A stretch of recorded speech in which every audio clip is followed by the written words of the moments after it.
Pero para sa'yo boss, ano ba yung pagkakaiba ng mag-build ka ng magandang habit sa bad habits? Kasi parang mas madali mag-build ng bad habits, eh, 'no? Mas 'Di ba? madali talaga. Ano ba yung ano mo dun, yung thoughts mo dun pare? Boss kasi mas madaling bumaba ng hagdan kaysa umakyat. Ang bihira, mas madaling mag-slide sa downhill spiral kaysa umakyat sa uphill spiral. Pero boss, dalawang bagay nga yun. Kung merong uphill, merong downhill. Unahin muna yung downhill.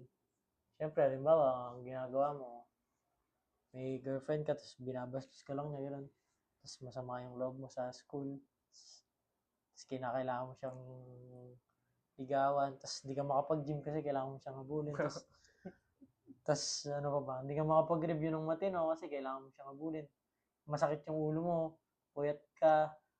Tapos masama yung loob mo kasi binabastos ka. Tapos Ganun. parang magiging domino effect pa dahil Oo. dahil hindi mo nagagampanan yung mga dapat mong gampanan, di ba? Pati sa pamilya mo, pati sa kaibigan mo. Hindi ka na makakapunta sa kahit anong lugar na pupuntahan nila kasi ala ka na eh. Focus ka lang dun. Pero kung ang gagawin mo,